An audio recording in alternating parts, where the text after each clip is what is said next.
Aloha. Nice to see you guys here tonight. Thanks for coming out.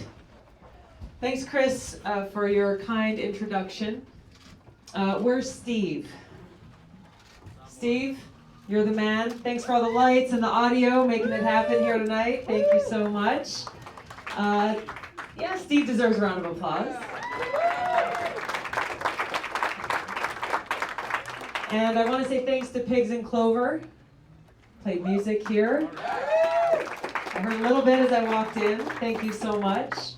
And thanks to Southeast Iowa for Tulsi 2020. I appreciate all of your support. Thank you. You know, we always start our conversations with aloha. Yes, because it brings a smile to your face and warmth to your heart on a cold day like this. But aloha is so much more than just hello and goodbye. Aloha means I come to you with love. I come to you with respect. And it's a recognition that we're all brothers and sisters, that we're all children of God. And in this spirit of aloha, we can transcend so many of the things that are too often used to divide us. Things like the color of our skin, where we come from, the way we worship, how much money we have, what kind of degree we might have, who we love. Things that are so often used as wedges to try to tear us apart by people who are angling for more political power, who are trying to earn more corporate money and line their pockets. People who are working for their own selfish interests rather than for the interests of the people. Aloha inspires us to defeat that darkness with light. By coming together and understanding our connectedness and knowing our strength when we, the people, stand united and care for each other and love for our country. Knowing without a shadow of a doubt that there is no obstacle we cannot overcome. That as our country is being torn apart by self-serving, powerful politicians, by high-paid lobbyists and big money special interests, by people who gain and who benefit off of driving these divisions between us. We know that this can be overcome. We know that they can be defeated when we stand united. When we stand united in this spirit of aloha and putting service above self.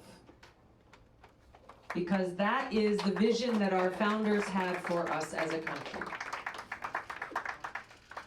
That we would have a government of the people, by the people, and for the people. For the people. But this is what is so heartbreaking for all of us, is we have come so far away from that vision that our founders had for us. Where we have a government that is of the powerful, by the powerful, and for the powerful. Leaving the people behind. We have a government that is of the special interest, by the special interest, and for the special interest, while we, the people, get left behind. We cannot allow this to continue for any longer. And the only way that we bring about this change is when we, the people, stand up and make sure that our voices are heard. To bring about the change that we need to see so our government is truly of, by, and for us. For the people. Almost 15 years ago, I made a promise. I raised my right hand, volunteered to serve in the Army National Guard, and made that promise to serve our country, to uphold our Constitution, to put my life on the line, motivated by this love for our country and for our people. And it is this soldier's heart and this spirit of service above self that I will bring to the White House as your president, as your commander-in-chief, bringing back those values of honor, of integrity and respect that the presidency deserves, that every single American deserves. Because our White House should be a beacon of light. Should be a beacon of light coming for the people, putting service above self, putting the well-being of the people and our planet first. And that power lies within our hands to make that change. Because there are so many challenges, there are so many issues that we need to address. There are far too many people in our country who are suffering, who are experiencing great hardship. Far too many of us who have been left behind by those in positions of power. Sometimes those obstacles to making this real change can seem too great. We see fewer and fewer people voting as a result. People feel more frustrated and disenfranchised because our government has become so disconnected from the needs of our people. But when we stand together, we can make the kinds of big change we know we need to make. When we stand together and make sure our voices are heard, we can pass legislation like Medicare for All and make sure that every single person gets the care they need. We can pass real criminal justice reform and fix this broken system that is tearing families apart. We can pass legislation like my bill to end the federal prohibition on marijuana. Yes. Stop throwing people in prison for smoking a joint and instead go after those like Purdue Pharma who are proliferating their opioids on our streets and taking people's lives. We actually have opportunity to invest in a new industry that is good for our planet and good for jobs like hemp, industrial hemp. Give us the opportunity to invest in infrastructure, to make it so that we are making smart decisions about where our money is being spent, to make smart decisions about our planet and our future, to stop those who are polluting our water and who are polluting our soil and our planet, ruining any chance of us to have a future where our kids and their kids can grow up with clean water to drink and clean air to breathe.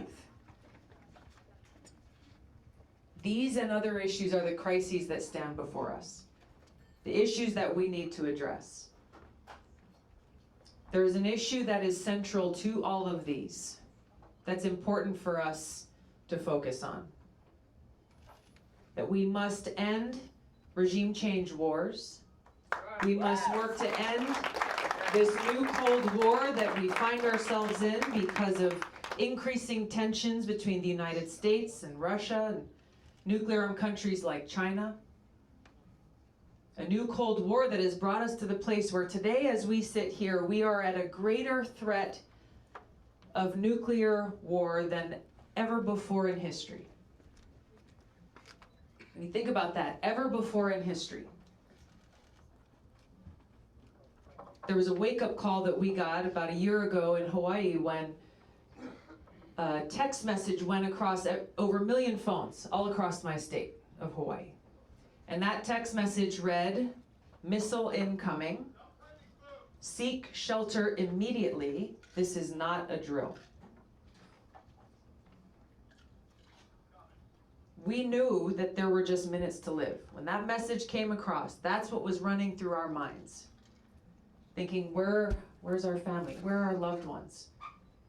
Will we be able to find shelter somewhere? Be able to get safe somewhere? We had parents who were lowering their children down a manhole cover into a storm drain to try to keep them safe. Literally trying to think, where can I go? Can I go to the mountains? Where can I go to seek shelter? How will I spend the last minutes of my life? Just as we're sitting here, think about that. Think about that. If we got that notice here today that we had just minutes to live, what would you do? Where would we go? This is a threat that is not just real for Hawaii with North Korea. The fact is, with the nuclear weapons that exist in the world today and the new Cold War that we're in, this is the threat that each of us must be confronted with. that is as real for us here in Iowa City as it is for every other community in the country. I know it's tough to think about, it's depressing to think about. But it's important for us to recognize this threat so that we can change this. So that we can make this choice to not accept this status quo as our future. That somehow we and our children will now have to live with this dark cloud of a nuclear catastrophe over our heads. Because it doesn't have to be this way. It does not have to be this way, and that is up to us. That is up to us, because we get to choose the leaders of our country who can either continue to keep us on this path of perpetual war that is costing us trillions of dollars that are being taken out of our pockets, that are being taken out of our communities right here at home, and instead going to fund these regime change wars and nuclear arms race. Or we can choose strong and courageous leadership that will end these regime change wars, walk us back from this precipice of nuclear war, and instead bring those dollars and invest them in our people, invest them in our children, invest them in our future and our planet. That's the choice we have before us. And that's the leadership I bring. That's the leadership that I'm offering to you, is I'm asking you for the opportunity to serve you as your president. Because as your commander-in-chief, that's what I will do. I will end those regime change wars. I will work to end this new Cold War, to build a foreign policy that's based on cooperation, not conflict. To end this new Cold War, end this nuclear arms race. You want to see Medicare for all enacted into law? Yes. You want to see that we have the resources we need to invest in teachers and education for our kids? You want to see that we're investing in our planet in sustainable agriculture and green energy and green jobs? All of these things can happen. We know that these are achievable goals. In order to do so, we must make sure that our taxpayer dollars are staying here, that they are not going to fund more of these wars. Those who are invested in our country remaining in this state of perpetual war will fight back, and they are fighting back hard. They are fighting back against our voices, our calls to end regime change war, our calls to end this nuclear arms race, and this new Cold War. But we know that as we work to bend the arc of history away from war and towards peace, we have the power to make this happen. We look throughout history and the big changes and the big reforms and the big steps forward that our country has made. Those changes have always come about going up against big obstacles, but have happened because we, the people, have stood up and made it so. We made it so. And that's our opportunity that we have here. And that's what I'm asking from you today. I'm asking you to stand with me. I'm asking you to join me in this movement for peace, both here at home and abroad, so that we together can work to bring about this vision that our founders had for us of freedom and equality and opportunity and peace and prosperity for every single American. Will you stand with me? Will you join me? Our future is at stake. The challenges are great, but there is no challenge we cannot overcome when we stand together. Thank you all so much for being here tonight. Thank you. Aloha.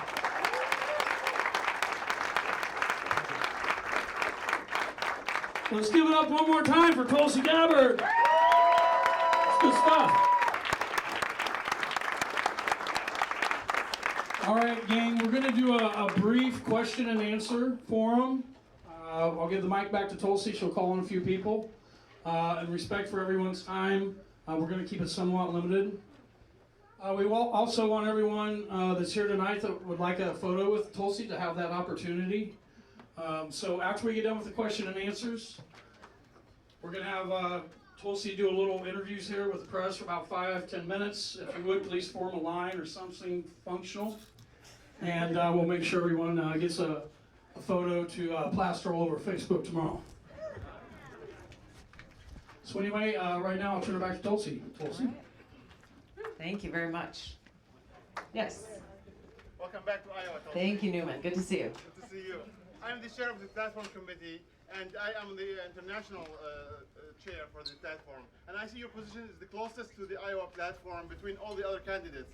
All the other candidates are running with the establishment, and it seems like we have Republicans have wars and Democrats have wars as well in our country. And I just want your position on the neoconservatives, I guess, and the neoliberals in this country, and what's your position with AIPAC and its influence on Congress in this country? Thank you, Newman. I think what this really goes to is money in politics and how it's influencing our policymakers and those who are making decisions, both Democrats and Republicans, neocons and neolibs, who continue to push us into these regime change wars. I don't take any PAC money. I don't take any lobbyist money. And we have to be clear and transparent about how much foreign money comes in to influence lawmakers in Washington through many different channels.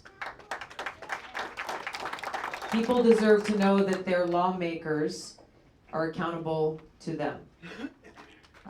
We've done quite a bit of research just through my office about how much defense money and how much foreign money goes in directly and indirectly through lobbyists and through think tanks in Washington, funding a lot of the so-called experts that you see on TV, even reporters. This is a big issue that deals with Citizens United. I know Wolfpack is in the house. Deals with Citizens United. It deals with how much of our lobbyists and PACs are influencing Washington and the decisions that are made, and the lack of transparency that we currently have. And that's what needs to change. Thank you. Yes, sir. Are you worried that the Mueller report won't be strong enough to really disrupt Trump? I think it's important that the Mueller report come out and tell the truth. Thank you. I think anytime you have investigations and reports that seek to achieve a predetermined outcome, the public isn't served. So I'm looking forward to seeing what's in the report, and I think the results of the report should be released publicly. But we've supported that Mueller investigation. We need to see it through to its completion. Thank you. Yes, I'll get to you in a second. Tulsi, I know you're a supporter of the Green New Deal, but some people think that the Green New Deal should have nuclear power in it. Yeah. Where do you stand on nuclear power? Thanks for your question. Look, I've been an activist and committed to fighting for our environment for decades. That was why I got involved with politics when I was 21, and everyone said I was crazy for running for a state house in Hawaii. But I did so because I'm passionate about making sure that we protect our planet and the precious resources that we have. This is where some of my concerns with the resolution that was introduced lie, because there's the language is very vague in some areas, and it leaves out some critical things like nuclear power and fracking, both of which I'm opposed to because of the devastating impact they have on our planet. Look, I'll tell you, with the, I don't know if you remember the nuclear power accident that happened in Fukushima in Japan in 2011. I was serving on the Honolulu City Council at the time, and we were very concerned for the people whose lives were completely devastated, who lived in Fukushima.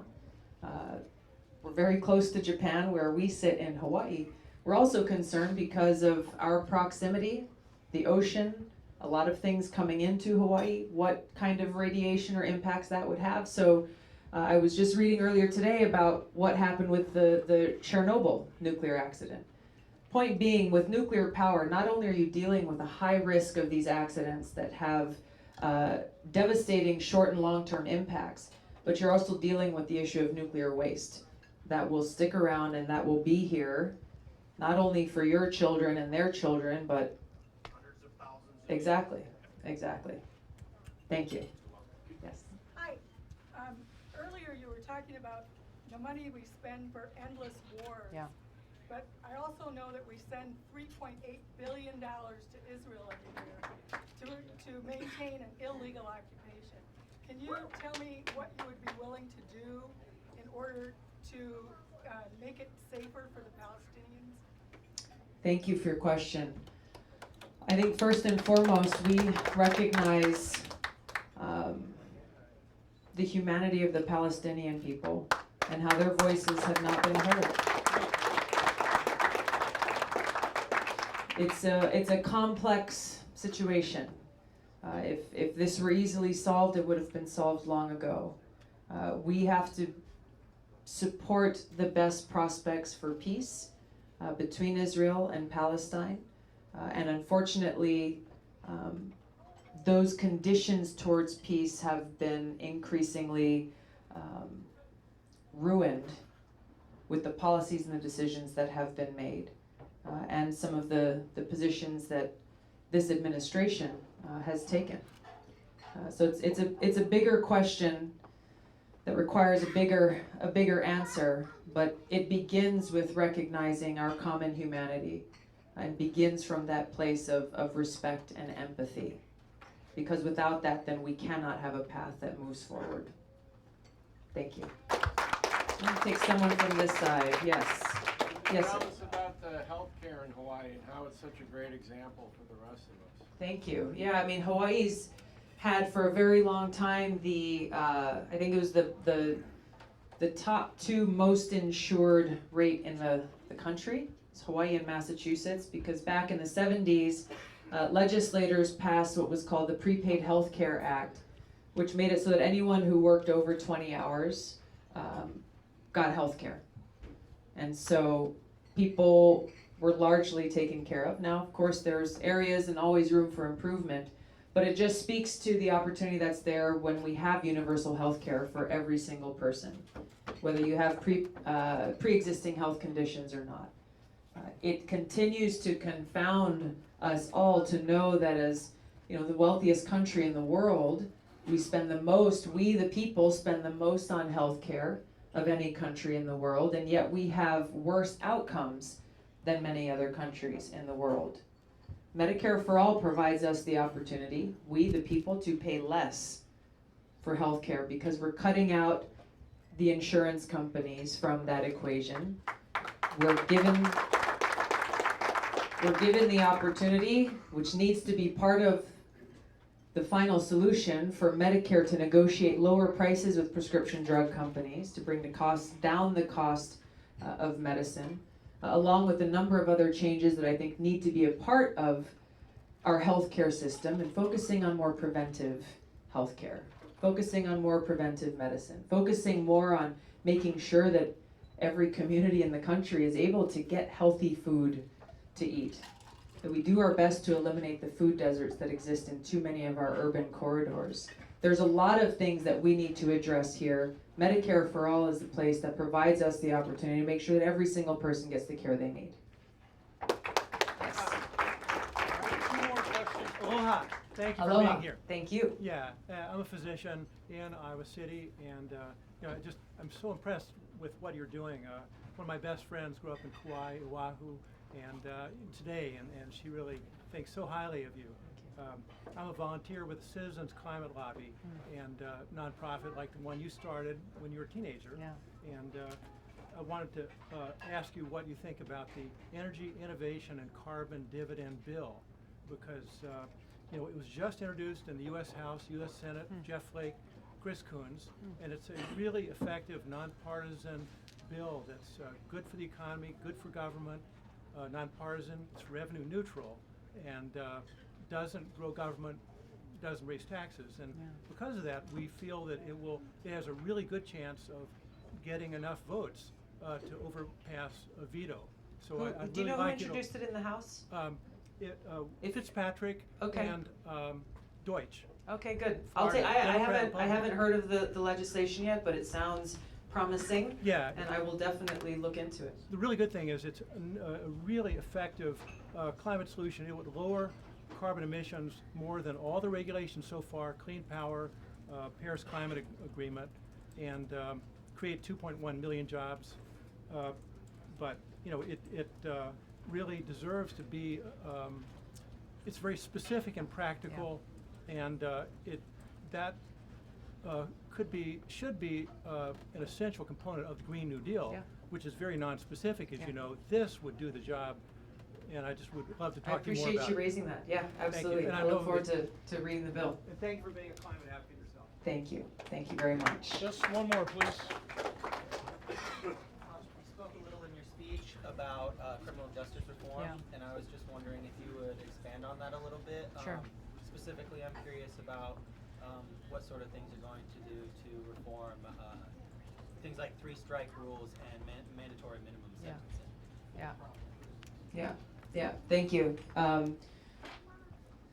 There's so many layers to what we need to do to reform our criminal justice system.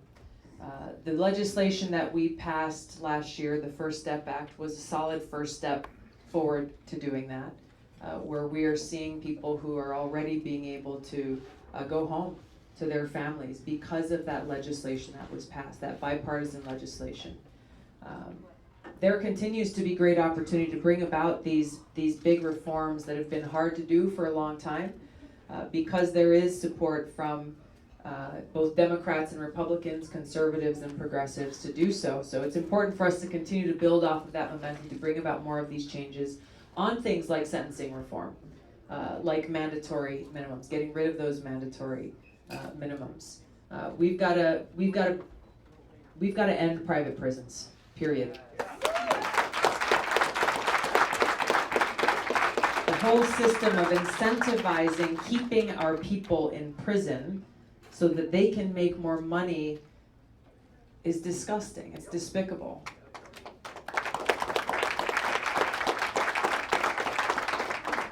A critical part of our criminal justice reform has to include ending the war on drugs and making it so that we are helping people who are dealing with substance abuse and addiction so that they are able to walk down that path towards recovery and opportunity and a better life for themselves. I was in New Hampshire a couple of days ago and had a chance to visit a town called Laconia that has been one of the hardest hit by the opioid epidemic. And we visited a recovery home where there are 12 guys who are living there who have at one point or another had their lives ruined because of addiction, and who I was inspired by because their outlook and their attitude was so bright and so forward-looking as they stood strong, helping each other get through day by day by day and looking for how to put their lives back together. One guy was an attorney, another was an engineer, another just graduated from college. But some of the challenges that they're having, for example, are with a felony record, their opportunities are limited. The lawyer was disbarred and he's trying to figure out, will he ever be able to practice law again? So as we look at criminal justice reform, it is what is happening in our courtrooms, it is what's happening in our prisons, and it's what's happening after to make sure that we're actually helping each other, that we're taking care of each other and empowering each other to be successful, to have those opportunities that every single one of us requires.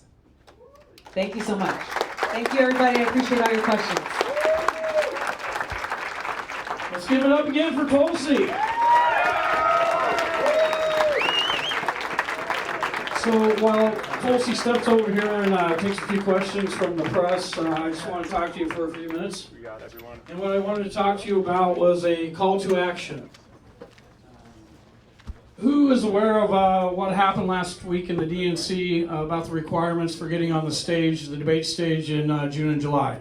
All right, some of you are? So the new rules dictate that you have to have 62,000 individual campaign contributions to make that stage.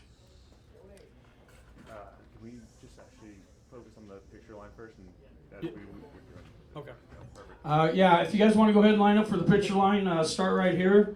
Give right here your camera, and we'll start a line, and we'll make sure everybody gets the opportunity to get a photo with Tulsi. Sorry about that. We'll come back to it after. Where do you want us to be?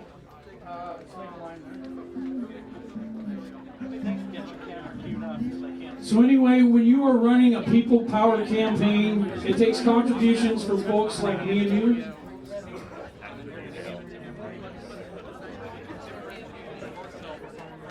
We're catching over. As a soldier, I continued to serve in the Army National Guard. I deployed twice in the Army, served as a state legislator, city council, now 6 years in Congress, prepared for years and through these experiences bring unique perspectives on what the job of a man requires. Judgment, and bring about walk us away from repressive so that we can take the trillions of dollars that we're spending on war and